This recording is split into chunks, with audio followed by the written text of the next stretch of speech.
Sunday. Of course, there's a Monday nighter for some reason. Like, you just cancel that game. But there was a Sunday nighter, and Dallas Cowboys, kind of a little bit like the Ravens, like we talked about earlier, finally played a good team, and they lost, and their offense didn't look good. Paul, we could talk about the Saints, but I think the Saints are playing exactly like everyone expected they would play when Drew got hurt. So I don't know. I don't know how much we can really take away from the Saints' performance per se.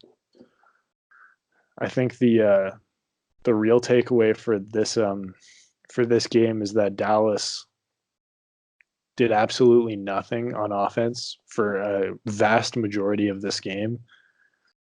I mean, Yeah. The Cowboys fans can complain about the fumble from Zeke, but like at the end of the day, you scored 10 points in this game. Like I don't. You guys need to move on that fumble. It's not like it was at midfield on 4th down.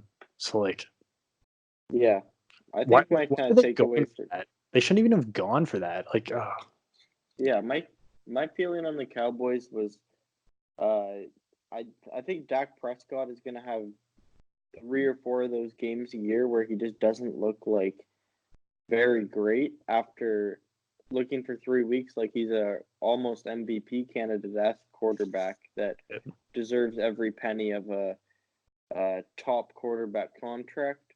But this week he kind of showed he proved the doubters right this week, which is scary for him, I think. yeah, It gives Jerry Jones a bit of ammo in the contract debate. At the end of the day, I think that's the big story for them. But the Saints' defense they're not a joke. Like they're a legit squad. They're a team you have to prepare for. They might have taken them a bit lightly with Drew Brees being out right now, but yeah, that Saints defense is a real problem right now. Like they are very good. If Marshawn Lattimore plays like that every week, then he took Amari out of the game. Yeah, I mean, the only penalties were Amari like flagrantly pushing Marshawn because he was just done with this. Yeah. So like one of them, he was gonna be open regardless, and he just like took a shot on Lattimore because it was just like, screw this, dude. Like I haven't been open the whole game. I can't get open, and he just took a straight shot on him over the middle. Like there was just literally no reason for him to hit him. It was a post, it was like a shallow post over the middle, and he just like jammed Lattimore for no reason to get open. It was like, what are you doing, dude? Like, but just showing frustration. Yeah, that's scary. And then, I mean, the D line for the Saints, I don't know what more you could ask for. That was brilliant.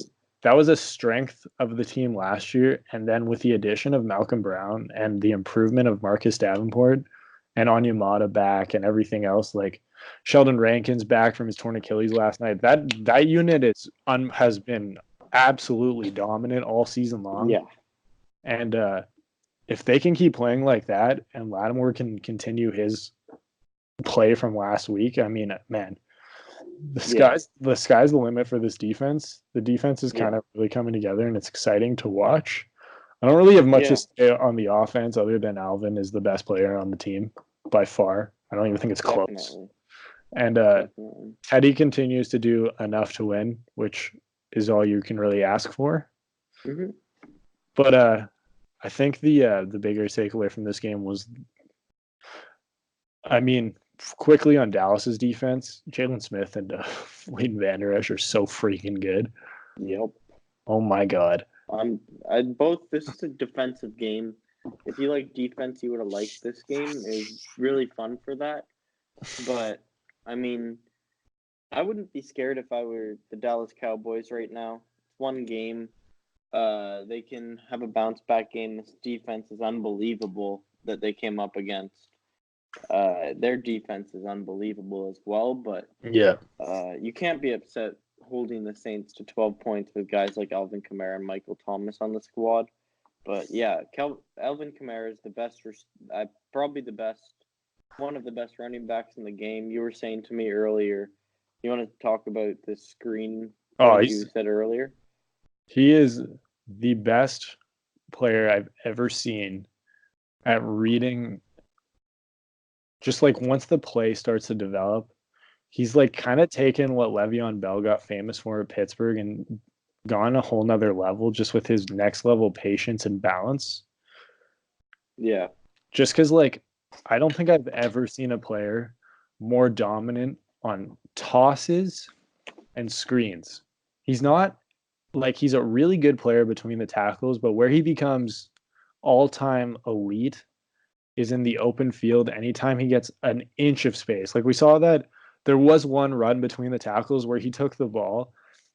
There was like a split second where he saw the hole, and all of a sudden we're like, oh wow, Alvin Kamara's like actually fast. Like he can actually like he has actual acceleration.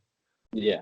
And then but like that's not what makes him great. What makes him great is in the open field, he just sees things and gets 2 or 3 yards that literally no one else would get.